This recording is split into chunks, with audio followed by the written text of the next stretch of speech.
할렐루야. 자, 이제 오늘 37강인데요. 37강은 굉장히 그 변곡점이 되는 중요한 챕터입니다. 그래서 오늘 이제 로마서 37강 시작합니다. 자, 로마서 37강 같이 제목 한번 읽어보실래요? 하나님의 은혜가 죄를 이긴다. 하나님의 은혜가 죄를 이긴다. 그렇습니다. 자, 우리 전체 한번 봅니다. 1장에서 5장. 오늘이 5장 끝이거든요. 근데 1장에서 5장은 칭의입니다. 어떻게 이 죄인된 사람이 하나님 앞에 의롭다함을 얻을 수 있겠는가? 그 칭의에 대한 이야기를 하는 것이 1장에서 5장까지입니다. 죄의 형벌로부터 어떻게 구원을 받을 것인가?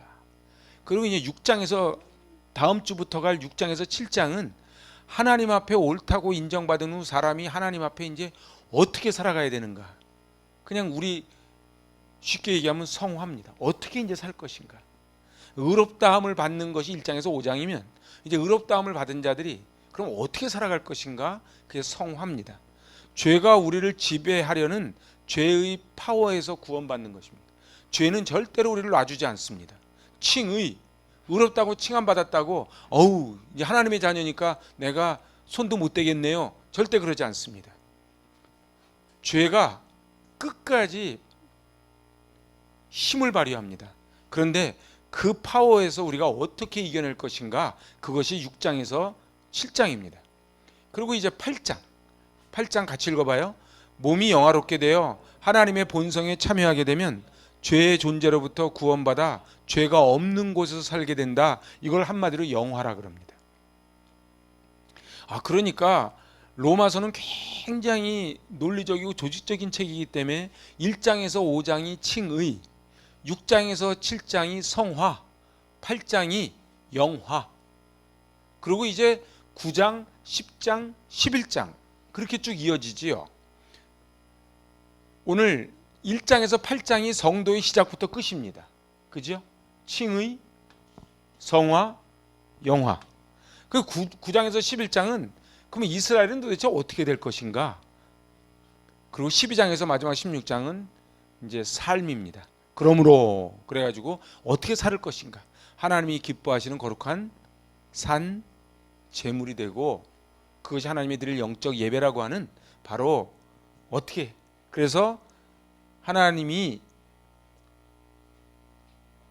마지막 16장은 이제 열매가 되지요. 그러니까 로마서 전체 이 그림을 가지고 가야 됩니다. 우리가 어디를 찾아갈 때요 전체 지도를 한번 보고 그리고 들어가야지 그 안에서만 헤매면은 거기서 끝나거든요. 다시 한번 정리해보면 1장에서 5장은 칭의, 어떻게 우리가 의롭다 칭함받을 것인가, 죄가 왕노릇하던 자가 어떻게 하나님을 왕노릇하게 하고 살 것인가, 칭의. 6장에서 7장은 이제 의롭다고 칭함받은 자들이 죄의 파워, 죄의 힘으로부터 그 지배로부터 어떻게 벗어나서 영화의 단계까지 갈 것인가, 그 성화. 그리고 이제 8장은 이제 죄를 다 뛰어넘어서 하나님 나라에 들어가는, 그래서 바로 영화입니다. 그리고 이제 9장에서 11장은 이스라엘은 도대체 어떻게 되는가, 그리고 12장에서 16장은 어떻게 살아야 되는가. 제가 이렇게 쭉 전체 총론을 한번 하는 거는 이제 우리가 지금 37강까지 해가지고 5장이 끝나는데 여태까지 37강 동안 한 게 내용이 뭐예요? 어떻게 우리는 의롭다 칭함받을 수 있겠는가, 그 얘기 한 거예요. 자, 오늘 18절에서 21절이지만요 사실은 12절에서 21절이 여기 우리 성경을 보면 동그라미가 딱 그려져가지고 한 챕터로 되어 있습니다. 그러니까 이제 제가 일부러 더 디테일하게 하려고 나눠놨지만 실제로 12절에서 21절 이걸 한 챕터라고 봤을 때 많이 나오는 중요한 단어가 세 단어가 있습니다. 첫 번째가 한이라는 단어. 한 사람으로 말미암아 죄가 들어오고 한 사람으로 말미암아 이제 의가 들어왔다고 하는 바로 퍼스트 아담, 세컨 아담 이야기하는 원 12번 나옵니다. 그 다음에 이제 왕노릇한다. 그 죄가 왕노릇한다. 왕노릇한다는 게 군림한다 그랬죠. 왕노릇, 죄가 군림하든지 아니면 하나님의 의가 군림하든지. 그리고 더욱더라는 말이 3번 나옵니다. 이 더욱더라는 말이 굉장히 중요한 단어다 제가 말씀드렸지요. 아담을 통해 이룬 것보다 하나님이 이루어 놓으신 것이 더 크다. 그래서 더욱더예요. 그래서 우리 오늘 타이틀이 그렇게 가는 것입니다. 죄보다 하나님의 은혜가 더 크다는 거예요. 더욱더, 이게 굉장히 중요한 단어입니다. 그래서 첫사람 아담과 두 번째 아담 예수 그리스도. 자, 같이 읽어봐요. 죄와 은혜가 동일하게 사람들 위해 왕노릇하는데 차이점은 그 대상이 죄는 전체적이고 은혜는 제한적이라는 거예요. 그래서 은혜 받기가 힘들어요. 죄는요, 가만히 있으면 다 죄 짓습니다. 그래서 제가 지금 이번 시간에는 죄와 은혜를 한번 비교해 보는 거예요. 똑같이 왕노릇하는데 죄는요, 모든 대상이 다 죄에 들어가요. 그러니까 이 땅에 아기가 신생아가 딱 태어나면은 이미 죄의 권역으로 쏙 들어가 버리는 거예요. 그래서 애들도요, 거짓말 잘합니다. 애들이요, 엄마 아빠 안 보고 있으면 첫째 애가 둘째 애 몰래 꼬집기도 하고 그래요. 누가 가르쳐 주는 게 아니에요. 너 엄마 아빠 없을 때 꼭 꼬집어야 돼 이러지 않아요. 근데 왜 그래요? 그 죄성이 남아 있어서 그래요. 그런데 은혜는 제한적이에요. 그래서 은혜는 아무나 받는 게 아니에요. 같이 읽어봐요. 죄는 인간의 의지와 상관없이 모든 사람 위에 군림하지만 은혜는 인간의 의지와 믿음으로 반응하는 자에게만 제한적으로 임하는 거예요. 그러니까 은혜는요, 다 받는 게 아니에요. 교회 나왔다고 다 은혜 받는 거 아니에요. 교회 바깥에는 아예 말할 것도 없고요. 여기서도요, 자기 의지가 있고 반응이 있고 결단이 있어야지 은혜를 받는 거예요. 교회 아무리 오래 다녀도요, 이 자기 의지가 없고 결단이 없으면 은혜 못 받는 거예요. 은혜가 왕노릇하는 자의 삶은 영생에 이르는 반면 죄가 왕노릇하는 자의 결국은 사망이다. 이걸 제일 잘 나타내는 게 시편 1편이에요. 그 시편 1편에 보면 뭐라고 그랬어요? 바람에 나는 겨와 같다 그러잖아요. 그리고 의인은 시냇가에 심은 나무가 시절 쫓아 과실을 많이 맺는 것 같다는 거예요. 그래서 결국은 이 우리 주일학교 때 부르는 노래가 있잖아요. 알곡은 안으로 안으로, 쭉정이는 밖으로 밖으로 밖으로. 이게 지금 이렇게 되는 거예요. 다시 한번 읽어보세요. 은혜가 왕노릇하는 자의 삶은 영생에 이르는 반면 죄가 왕노릇하는 자의 결국은 사망이에요. 그래서 사실은요, 내가 교회를 얼마큼 오래 다녔냐 하는 것보다 더 중요한 게 뭐냐면 내가 얼마나 은혜 안에 거하느냐가 중요한 거예요. 근데 사람들은 그게 잘 구별이 안 되잖아요. 그죠? 그러니까 뭐 직분이 뭐고, 내가 남성교 회장을 했고 여전도 회장을 했고 내가 뭐를 했고가 하나님의 기준이 아니라는 거예요. 하나님의 기준은 뭐예요? 내가 얼마나 은혜 안에 있느냐는 거예요. 자, 그리스도의 의를 통하여 이미 이루어진 하나님의 은혜 안에 거하는 자만이 영생을 누리는 성공적인 삶을 사는 거예요. 이거 쉽지 않아요. 이거는 제한적이에요. 자기 결단이 있어야 돼요. 자기 의지가 있어야 돼요. 자, 같이 한번 다시 읽어봐요. 그리스도의 의를 통하여 이미 이루어진 하나님의 은혜 안에 거하는 자만이 영생을 누리는 성공적인 삶을 삽니다. 그래서요, 중요한 거는 은혜가 중요합니다. 제가 지난 시간에 은혜에 대해서 계속 이야기했어요. 여러분들, 교회는 은혜입니다. 은혜가 없으면요, 아무리 베드로 대성당 같은 어마어마한 성당을 져놓고 내가 아무리 명품 옷을 입고 그리고 고급 세단차를 끌고 와도 그는 바람에 나는 겨와 같은 거예요. 그런데 아무리 찌그러져가는 집 같아도 거기에 은혜 충만함이 있으면 그곳이 곧 천국이 되는 것이지요. 자, 이제 율법의 기능, 이제 오늘 총 정리하는 날입니다. 오늘 칭의의 1장에서 5장을 총 정리하는 날이에요. 율법의 기능이 첫 번째는 죄를 드러냅니다. 율법은 범죄를 증가시키려고 끼어 들어온 것입니다. 제가 세 번역으로 봤어요. 율법은요, 범죄를 증가시켜요. 이걸 오해하면 안 돼요. 그럼 율법을 지킬 필요가 없겠네요. 자꾸 범죄를 증가시키니까. 사실 그 말이 아니에요. 성경을 꼼꼼하게 읽어보면. 자, 율법 때문에 죄를 많이 짓는다는 의미가 아니에요. 율법으로 인해 인간의 범죄가 많이 드러난다는 뜻이에요. 다시 한번 정리할게요. 여러분들 있잖아요. 이거 성경을 잘 봐야 되는 게요. 율법은 범죄를 증가시키려고 끼어 들어왔습니다. 20절에서 그렇게 말했거든요.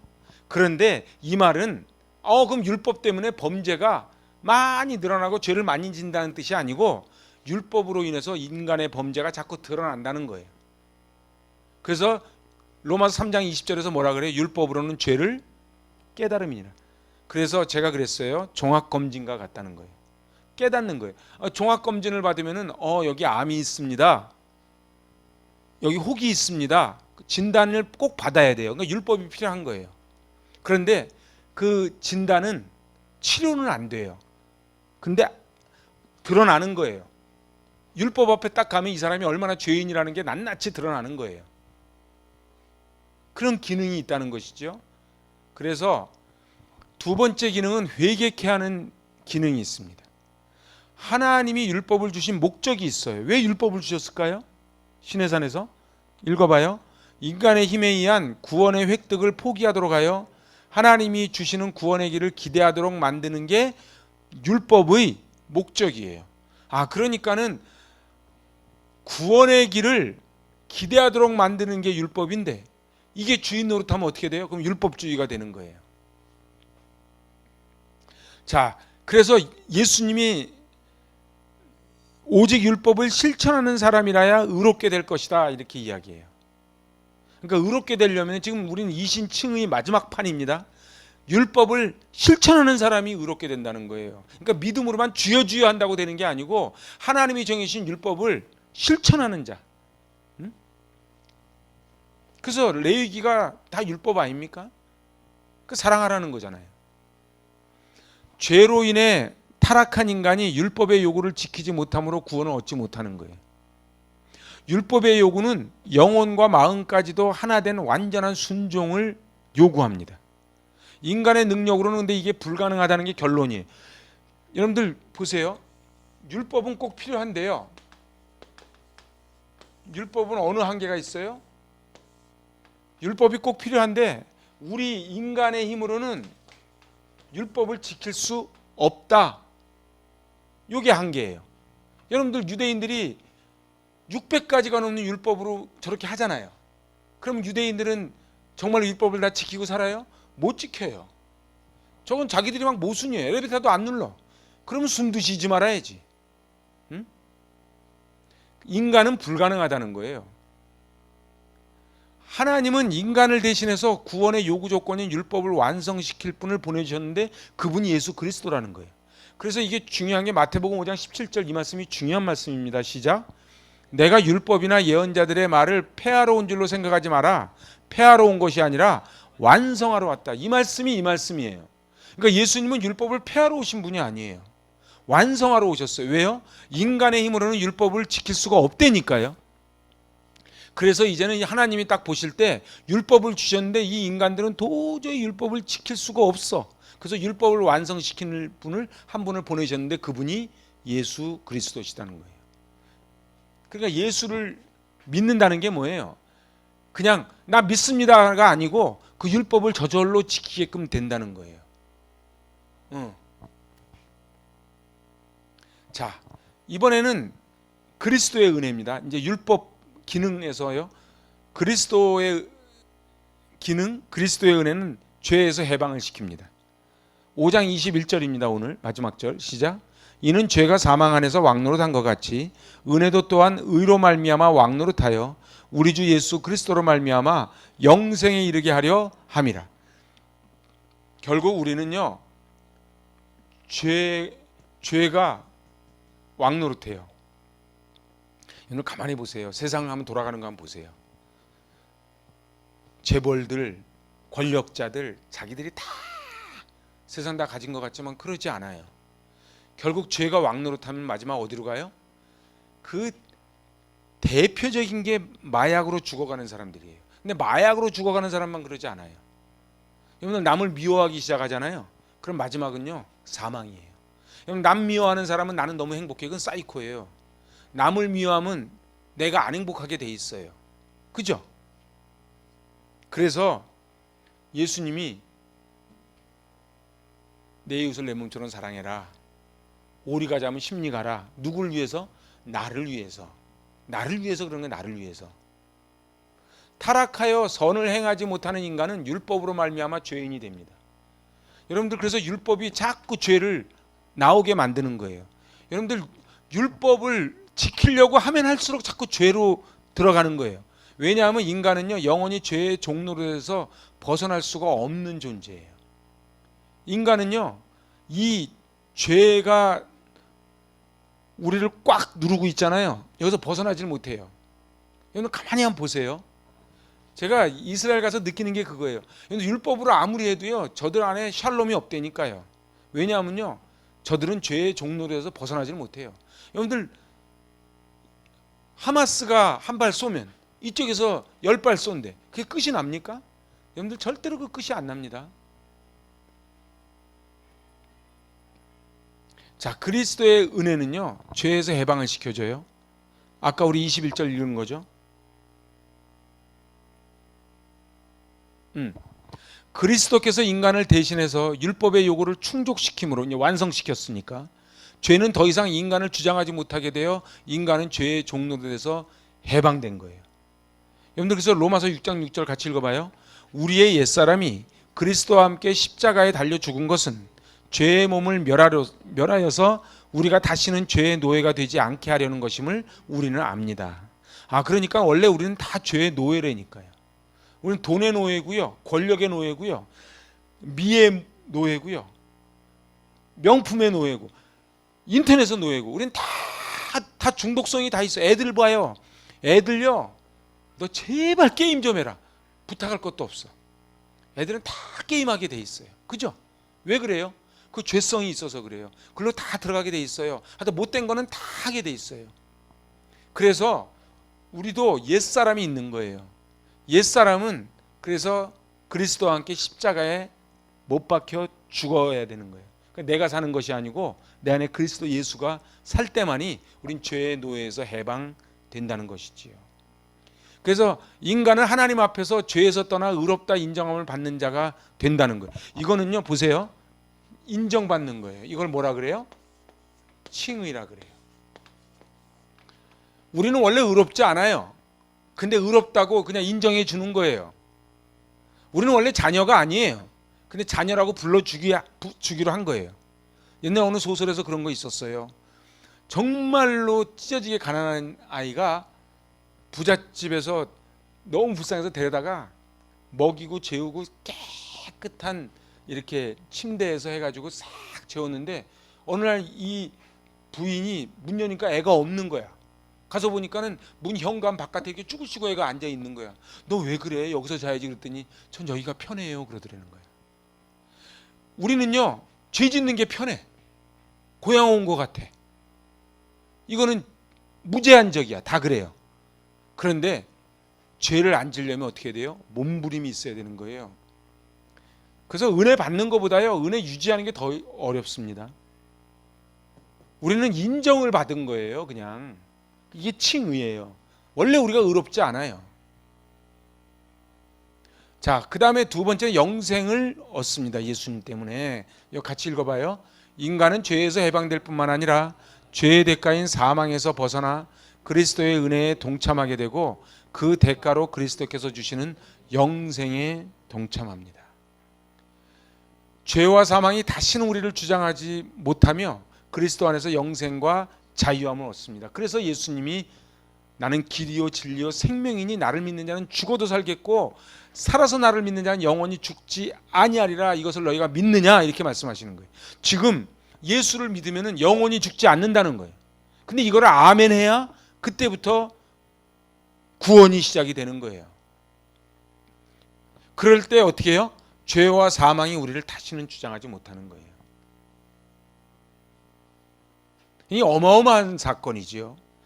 죄와 은혜의 상관관계는요, 죄는 인류에게 사망을 가져왔습니다. 제가 이제 쭉 복습하면서 정리하는 거예요. 인간은 예외 없이 이 법칙의 지배를 받습니다. 어떤 법칙이요? 죄가 왕노릇 하는데 예외 없이 지배를 받습니다. 저 꼬맹이부터 저 100세 된 노인까지 다 죄의 지배를 받습니다. 결국은 죄의 왕노릇, 죄의 지배를 뚫고 이 세상에 들어오는 것이 은혜예요. 그래서 이게 어려워요. 보세요. 죄가요 꽉 둘러싸여 있는데 여기 은혜가 들어오려면 어떻게 한 줄기 빛처럼 뚫고 들어오는 거예요. 의가 왕권을 가지고 이 세상을 지배합니다. 그 권세는 죄의 지배보다 절대적으로 우월하다. 그래서 이거를 오늘 로마서 5장에서는 뭐라고 표현한 거예요? 더욱 더 이렇게 표현한 거예요. 더욱 더. 더욱 더가 뭐예요? 죄가 권세가 있다니까요. 죄의 권세가 커요. 근데 죄의 권세보다 은혜의 권세가 더 크다는 거예요. 우리는 골리앗을 물리칠 수 있는 힘이 우리한테는 없는데 내 뒤에 하나님이 그 힘이 있다는 거예요. 그래서 우리는 계속 무슨 싸움이에요? 죄가 왕노릇할 것인지 예수 그리스도가 왕노릇할 것인지 계속 이 싸움을 하는 거예요. 근데 어느 쪽이 가기가 쉬워요? 죄가 왕노릇하기가 쉽지요. 그래서 주변에 한번 보세요. 여러분들 신앙생활 20, 30년 하다가 교회 떠나가지고 교회 안 다니고 이런 사람 많습니다. 이번에 코로나요? 아주 핑계길에 잘 됐어. 그래서 코로나 때 주저앉는 사람들 많아요. 이제 코로나 끝나도 안 와요. 왜 그런 줄 알아요? 죄가 종노릇하니까 그래요. 여러분들 그래서요, 자기의 의지가 있고 결단이 있어야 돼요. 이게 쉽지 않아요. 그래서 믿음 생활은요, 계속 외줄타기를 하는 거예요. 몸부림이 있어야 돼요. 근데 자꾸 사단은 뭐라고 속여요? 몸부림 치지 말고 그냥 신앙생활 하라는 거예요. 적당하게. 적당히 일주일에 한 번씩 그냥 교회 가가지고 그냥 헌금하고 이렇게 앉아 있다가 제가 지난번 저 대전 신방 가서 물어보니까 그러더라고요. 맞아요 목사님, 제가 진짜로 가서 그냥 이렇게 앉아 있다냐 와요. 그러는 거예요. 사단은요, 교회를 못 오게 하지만요, 교회 온 다음에 어떻게 해요? 은혜 받지 말고 그냥 앉아 있다냐 가라는 거예요. 그냥. 그리고 자꾸 시험 들 일만 자꾸 눈에 보여. 그래서 자꾸 시험 들었대. 시험이 든 게 아니에요. 지가 시험을 부른 거지. 아니에요? 시험 든 게 아니고 자기가 시험을 부른 거라니까. 여러분들 보세요. 돌뿌리가 이렇게 있잖아요. 내가 이렇게 넘어가면 끝이요. 근데 지가 딱 걸려가지고 탁 넘어가고 돌이 있어서 넘어졌다는 거예요. 돌 때문에 넘어진 게 아니에요. 지가 걸었지. 근데 은혜가 있으면요, 다 넘어갑니다. 죄가 왕노릇합니다. 이거는요, 죄의 지배 아래 태어나는 인간이에요. 인간은 죄인된 존재로 태어납니다. 날 때부터 나는 진노의 자식이었습니다. 에베소 2장 3절에서 말하잖아요. 날 때부터 우리는 진노의 자식 마귀 새끼라니까요. 읽어보세요. 인간은 예외 없이 요거는 자꾸 거꾸로 가네. 있죠. 인간은 죄가 지배하는 나라에서 태어나며 본질상 하나님과 원수 관계를 맺습니다. 이게 다윗의 고백이에요. 시편 51편 시작. 내가 죄악 중에서 출생하였으며 어머니가 죄 중에서 나를 잉태하였나이다. 그럼 다윗만 그래요? 다윗만 그래요? 다 죄 중에서 출생합니다. 그래서 우리 아이들을요, 제대로 교육시키고 제대로 훈련 안 하면요, 어저께도 그 뉴스 봐요. 그 5명인가가 1명을 때려서 죽였잖아요. 그 중학생 애들이더구만. 여러분들 무서운 거예요. 어떻게 해요? 다 죄악 중에서 출생한 거예요. 우리의 출신 성분은 이미 태어나기 전에 결정됐어요. 뭐라고요? 우린 죄가 왕노릇하는 죄의 자녀라니까요. 그래서 죄의 지배 아래 살아가는 인간은요, 우리가 살아가는 이 땅은 죄가 지배하는 땅이에요. 자꾸 거꾸로 간다.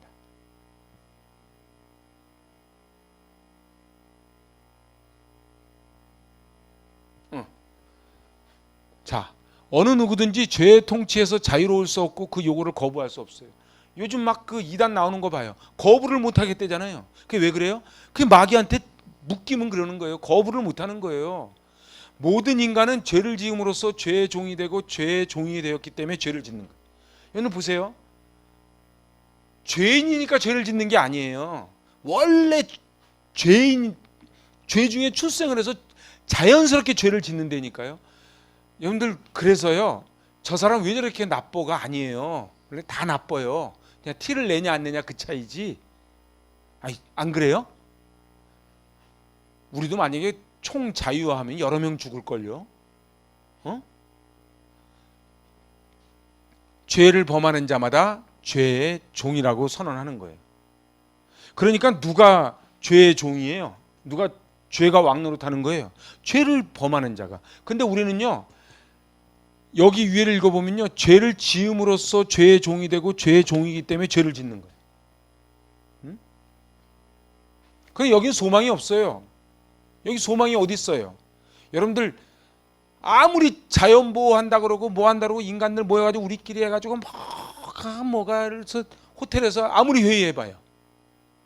인간은요, 소망이 없어요. 여기서부터 출발하는 거예요. 그래서 죽음을 향해 살아가는 인간입니다. 같이 읽어봐요.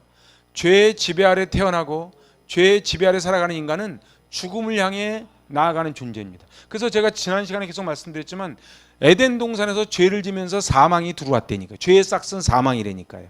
그 죄가 사망 안에서 왕노릇하는 거예요. 죄의 통치 아래 있는 자들을 사망의 지배 아래 두는 거예요. 그래서요, 결국 사단이 온 지구를, 여러분들 선진국만 사단이 덮는 게 아니에요. 후진국가도 사단이 덮고요.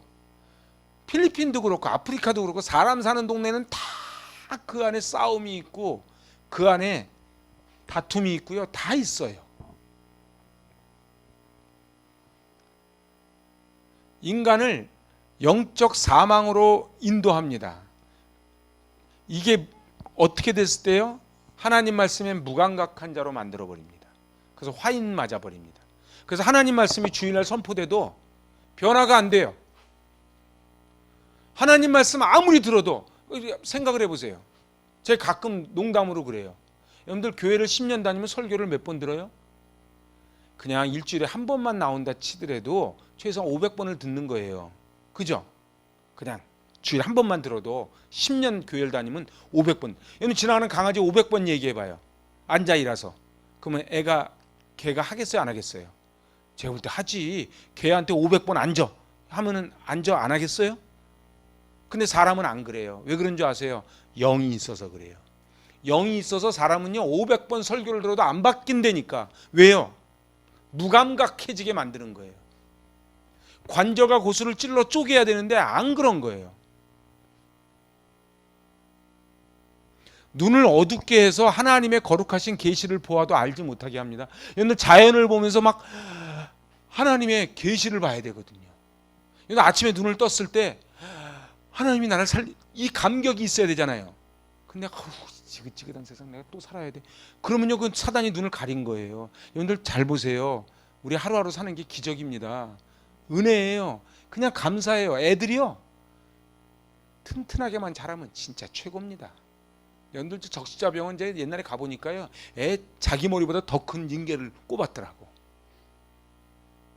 우리 아이들 건강하게 자라주면요 그게 최고인 거야. 그런데 계시는 일반 계시가 있고 특별 계시가 있다 그랬잖아요. 여러분들 이 해가 뜨고 노을 지고 하늘에 별 보고 이거 보면서 진짜 하나님의 세계 느끼지 않습니까? 전요 요즘 그 개나리 막 피는 거 보면요 막 그 부활을 제가 보는 것 같아요. 그 죽었던 나무에서 말이에요. 그게 계시예요. 자, 마태복음 13장 13절입니다. 이거 비유장입니다. 시작. 그들이 보아도 보지 못하며 들어도 듣지 못하며 깨닫지 못하며. 이게 예수님이 하신 말씀이에요.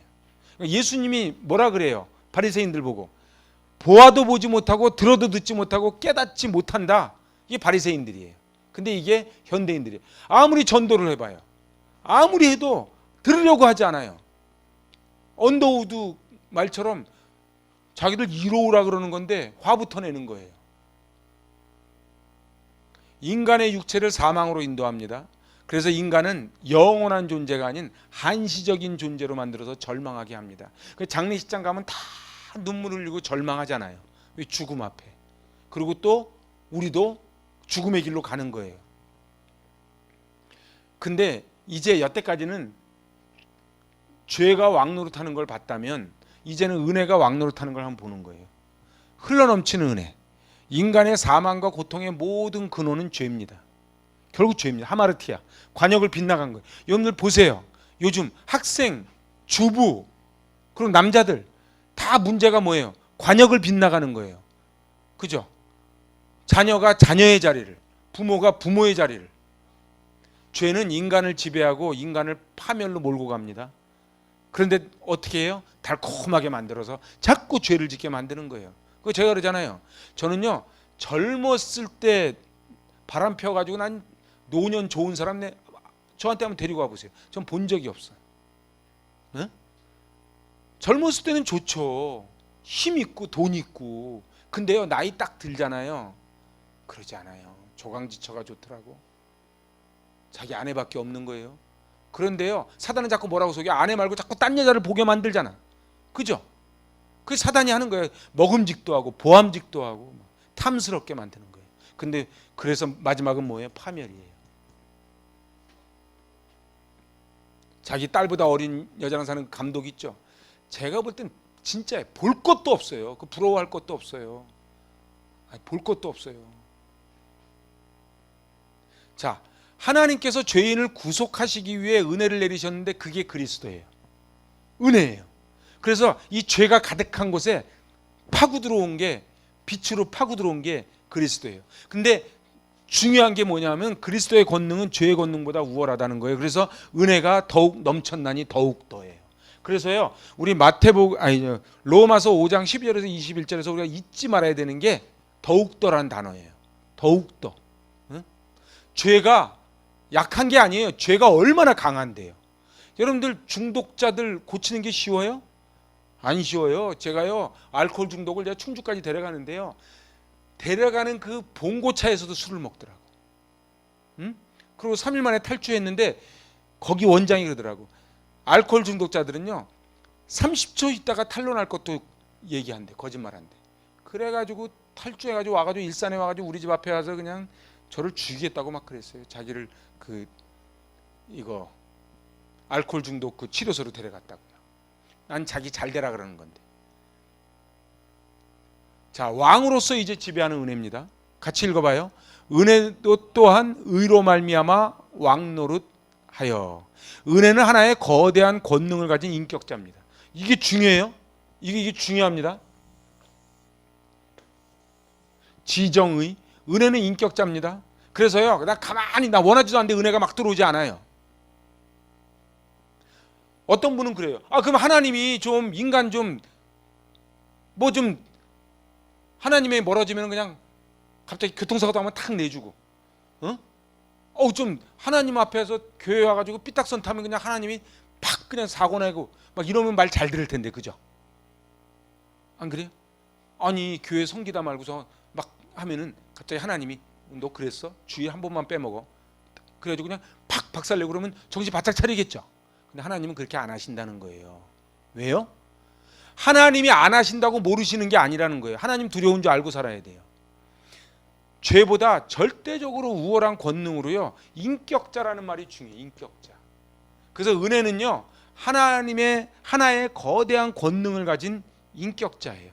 그래서 이 은혜는요, 우리의 스스로의 결단, 공산당처럼 무조건 하라는 거 말고 지정의가 합해진 것으로 고백할 때 은혜가 들어오는 거예요.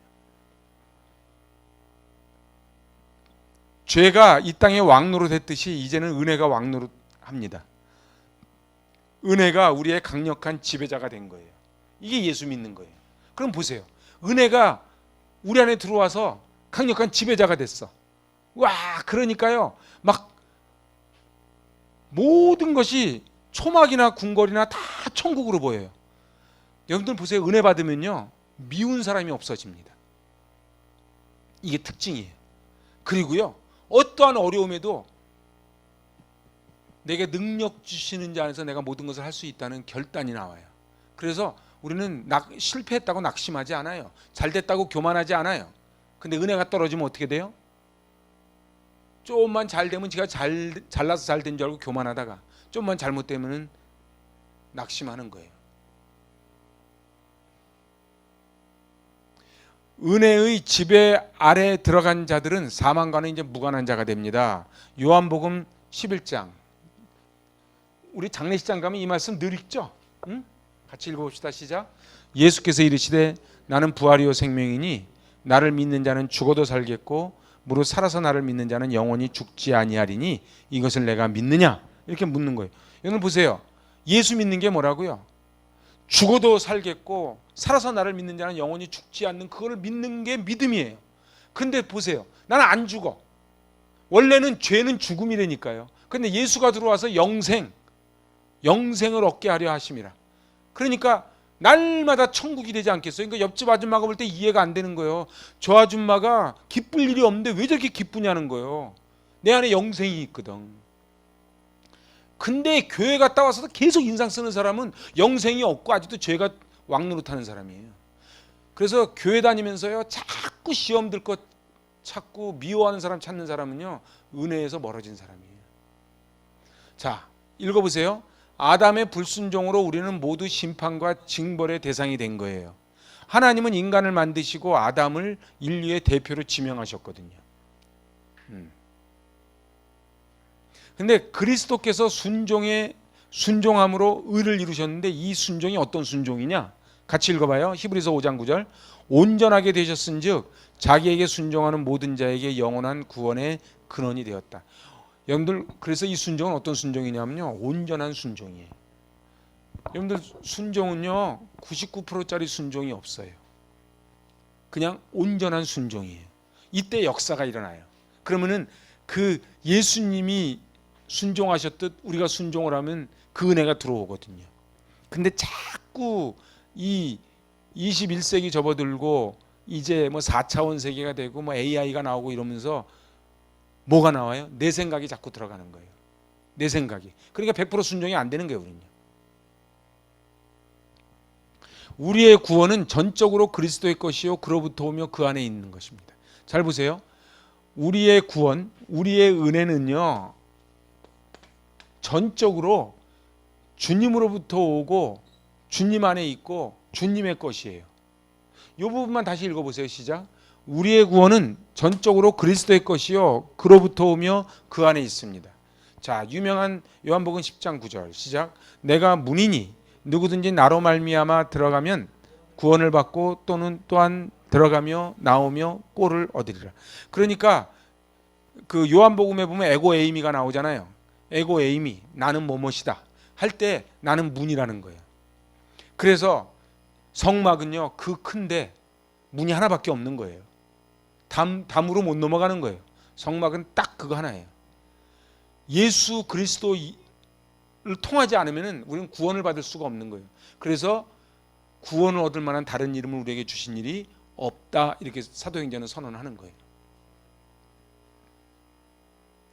육신을 입고 오셔서 희생하시며 자발적으로 능동적인 순종. 여기서 능동적인 순종이 중요해요. 자발적. 그래서요 여러분들 보세요. 요 두 줄 다시 읽어봐요. 육신을 입고 오셔서 희생하시며 자발적으로 능동적인 순종을 하신 거예요. 여러분들, 그래서요 예수를 믿는 게 뭐예요? 자발적이고 능동적인 순종으로 예수님 뒤를 따라가는 게 예수 믿는 거예요. 교회에서 뭐 하라 그러니까 할 수 없이 하고, 아우 내가 12월까지만 참아야지, 이거는 진짜 잘못된 거예요. 여러분들 보세요. 예수님이 나를 죽음에서 생명으로 옮겨주셨는데 임원밖에 드릴 것 없어서 하는 게 그게 섬김이고 그게 봉사지. 아, 이번 주 청소당번인데 왜 안 나와가지고 나만 맨날 해야 돼. 이게 봉사가 아니라는 거예요. 그래서 자발적이라는 말이 너무 중요하고 그래서 제가 이 말을 써놓은 거예요. 자발적이고 능동적인 순종이에요. 그러니까 교회가 할 거는 오직 은혜라니까요. 은혜만 들어오면요 자발적이고 능동적인 순종을 하게 돼 있어요. 근데 왜 우린 자발적이 안 돼요? 나오라 그러면 할 수 없이 이렇게 딴 교회에서 그랬대요. 자꾸 목사님 전화 와서 나왔다고. 그건 자발적인 게 아니에요. 한번 유명한 이사야 53장 7절입니다. 시작. 그가 곤욕을 당하여 괴로울 때에도 그의 입을 열지 아니하였으며 마치 도수장으로 끌려간 어린 양과 털 깎는 자 앞에서 잠잠한 양같이 그의 입을 열지 아니하였도다. 자발적이에요. 그래서 예수님은 스스로 십자가를 지신 거예요. 그럼 우리는 제가 그랬죠. 예수 믿는 게 뭐라고요? 예수님의 삶을 따라가고 예수님 닮아가는 게 예수 믿는 거예요. 근데 예수님이 어떻게 했다고요? 자발적이고 능동적인 순종을 한 거예요. 그럼 우리는 어떻게 해야 돼요? 우리도 자발적이고 능동적인 순종을 하는 게 예수 믿는 겁니다. 만약 한국교회 안에요 자발적이고 능동적인 순종함으로 있는 사람들이 모여있다 그러면 그 교회는 천국 되겠죠. 여러분들 10명만 모여도 그 동네를 들었다 놨다 하지 않겠습니까? 자발적이고 능동적인 순종인데요.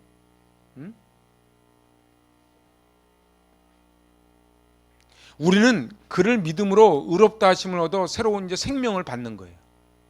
다시 읽어봐요. 우리는 그를 믿음으로 의롭다 하심을 얻어 새로운 생명을 받게 된다. 그 조건은 딱 하나예요. 믿는 거예요.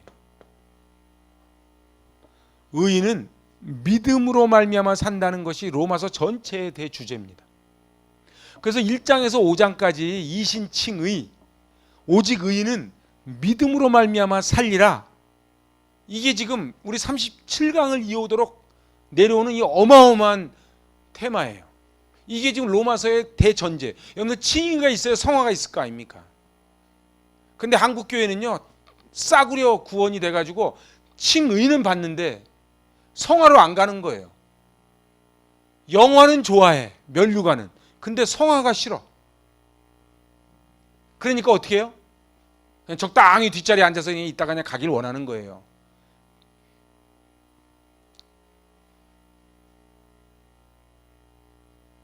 자, 이제 총 정리합니다. 다시.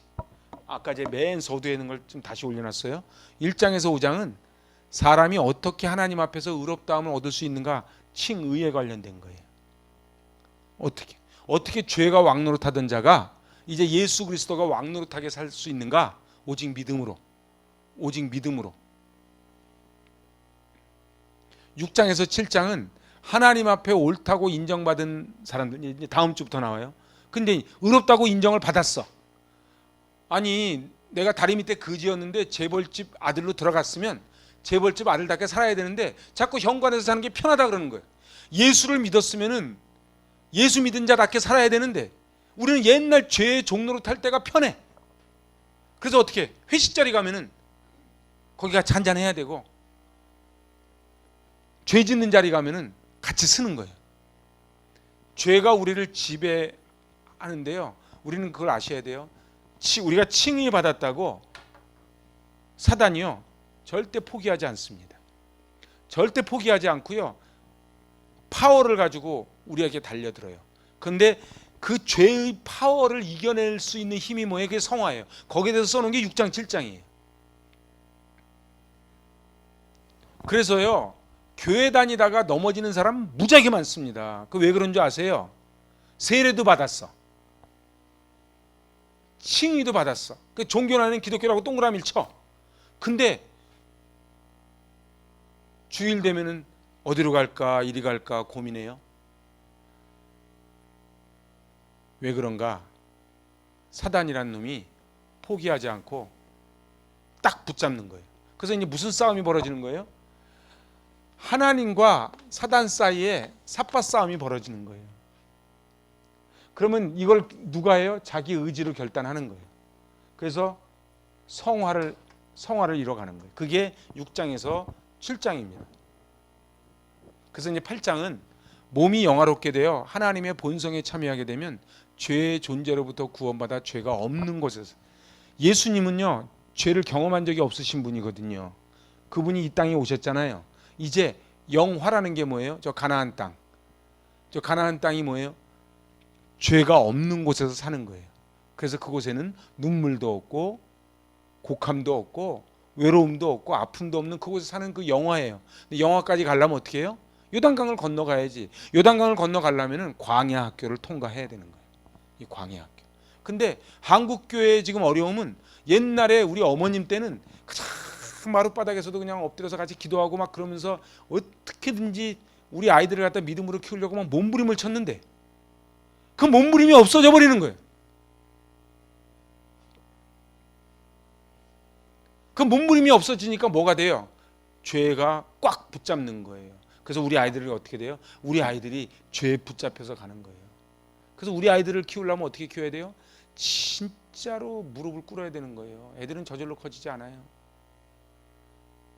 이제 6장부터는 그래서 이제 어떻게 살아갈 것인가. 5장까지는 칭의였다면 이제 다음 주 6장부터는 그러면 이제 어떻게 살아갈 것인가.